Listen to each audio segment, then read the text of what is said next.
A tense lecture begins. At one of America's most prestigious universities, students gathered for what they expected to be another intense session of Dr. Linda Markham's advanced calculus class. Known for her sharp mathematical mind and increasingly politicized lectures, she had built a reputation as both a brilliant educator and a staunch advocate for ideological reform in academia. However, as students took their seats that morning, something felt different. Instead of the usual intricate equations scrawled across the whiteboard, today's lesson was introduced with a stark and unexpected message: redefining academic priorities. Murmurs rippled through the lecture hall. Several students exchanged uncertain glances. This was a mathematics class, not a social studies seminar. In the back row, Barron Trump sat quietly, his tailored black suit crisp, his posture poised but reserved. Few in the room truly knew him. He wasn't the type to seek attention, but everyone recognized his name. What they didn't know was that beneath his calm demeanor lay a 170 IQ prodigy, whose grasp of advanced mathematics would soon shock the entire room. "Hey!" Dr. Markham's voice rang out, her tone carrying an edge of authority. Mathematics, while important, must make room for broader, more pressing social discussions. As she paced before the class, she elaborated on her plan to decrease the emphasis on pure mathematics in favor of discussions on privilege, equity, and representation in STEM fields. A few students shifted uncomfortably, sensing the shift from a lesson in calculus to a political discourse. Some, however, turned toward Barron, watching as his hand rose slowly and purposefully into the air. Dr. Markham's eyes narrowed. She hadn't planned on any challenges today, but she was about to find herself in a debate that would change everything. A subtle attack turns into a direct challenge. The air in the lecture hall grew heavy as Dr. Linda Markham's voice rang with confidence, her gaze sweeping across the room. In today's world, she continued, we must focus less on abstract theories and more on real-world applications of social justice. A tense silence followed. Instead of the expected calculus lesson, a PowerPoint slide appeared, displaying statistics on gender representation in STEM fields rather than mathematical formulas. Some students exchanged uneasy glances, while others seemed intrigued. But one thing was clear. This was no ordinary calculus lecture. Her gaze drifted pointedly toward Barron Trump, the subtle edge in her voice unmistakable. Some of you, she continued, might need to accept that your position in this class is not purely a reflection of merit. The story of Barron Trump confronting Professor Markham is not just a classroom debate, but a reflection of a larger issue in today's society, when ideology overshadows knowledge, and education ceases to be about learning, but instead becomes a tool for pushing personal agendas. Many of us may encounter similar situations in school, at work, or even in everyday life. The most important lesson from this story is not to let emotions take over when facing injustice or bias. Instead of reacting with anger, remain calm, use reason and knowledge to prove your point. Composure and confidence not only help you control the situation, but also force the other party to reconsider their stance. Secondly, never stop improving your knowledge. The difference between Barron and others was not just talent, but thorough preparation.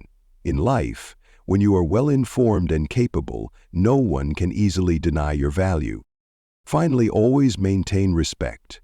Instead of bringing others down to prove your point, turn conflicts into opportunities for learning and building bridges. This is not just a way to win debates, but also a way to create a lasting impact. A few heads turned toward Barron. His expression remained composed, but the insinuation was clear. She wasn't just lecturing, she was targeting. His hand remained raised, steady and patient. The class waited, the tension building. But Dr. Markham ignored him, continuing as if he wasn't there. For instance, she added, flipping to another slide, family connections and wealth can create artificial advantages in education. This time, several students glanced back at Barron. The implication was undeniable. She was singling him out. A few smirked while others shifted uncomfortably. recognizing the veiled hostility beneath her words. But Barron did not react. He remained still, unreadable, unshaken. After an agonizing pause, Dr. Markham finally turned to him, her expression laced with amusement and condescension. "Yes, Mr. Trump," she said, her tone dripping with mock politeness. "Do you have something to contribute to our discussion on privilege and education?" The room fell completely silent. The class had heard the whispers about Barron, his flawless test scores, his reputation for mastering complex mathematical theories, his quiet but undeniable brilliance. They had seen him in the library, patiently explaining difficult concepts to struggling students. Now, as he slowly lowered his hand and stood up, something in the room shifted. No one could have predicted what was about to unfold. The calm before the storm, Barron's response. The room stood still, every student holding their breath as Barron Trump rose from his seat. The way he moved, slow, deliberate, controlled, sent a ripple of anticipation through the lecture hall. His voice, when he finally spoke, was measured and steady. "Dr. Markham," he began, "I believe calculus is fundamental to understanding both theoretical and applied sciences. Many of us enrolled in this class to deepen our mathematical knowledge, not to debate ideological perspectives." A few students nodded in agreement, their eyes darting between Barron and the professor. Dr. Markham's expression hardened, but there was a flicker of something else beneath it. Surprise. She had expected him to be defensive, maybe even angry.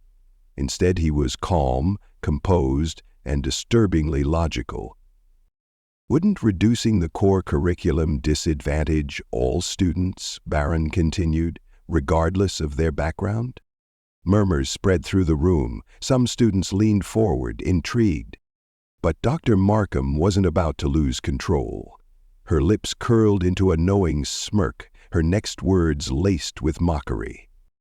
"Mr. Trump," she emphasized his last name, making it clear this wasn't just an academic discussion. "Perhaps you, of all people, should understand how privilege shapes education. Not everyone has access to private tutors and elite prep schools." A few students chuckled under their breath. This was the real battle, not about calculus, but about power.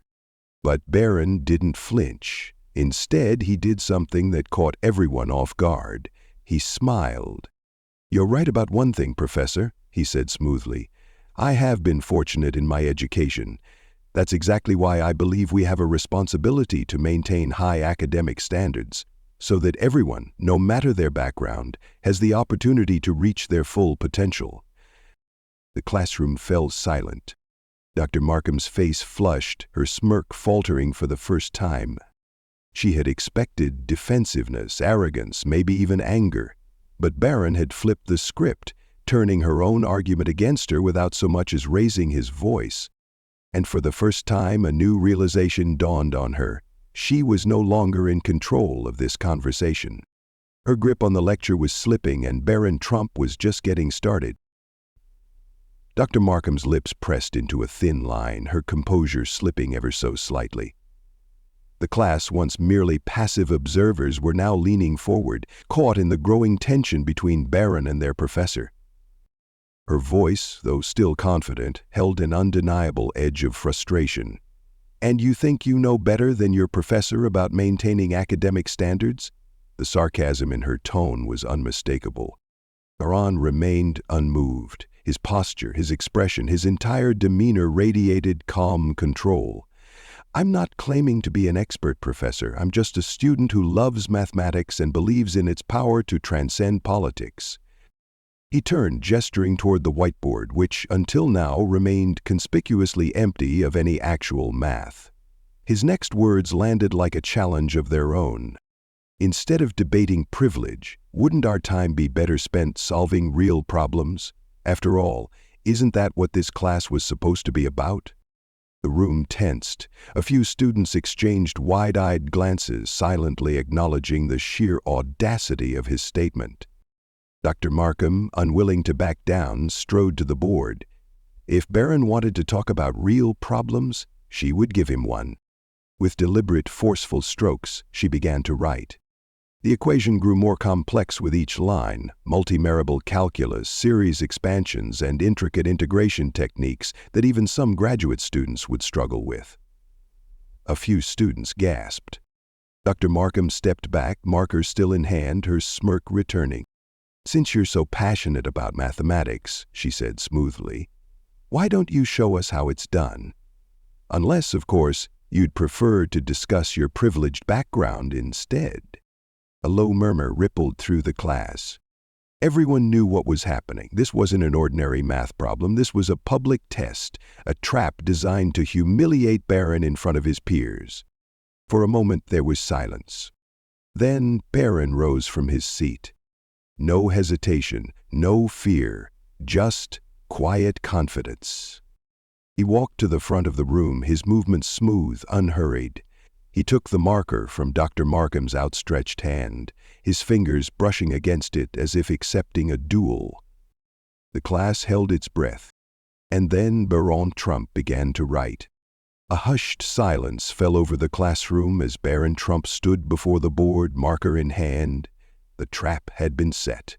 A problem so complex, so far beyond the current syllabus, that even the best students in the room wouldn't dare attempt it.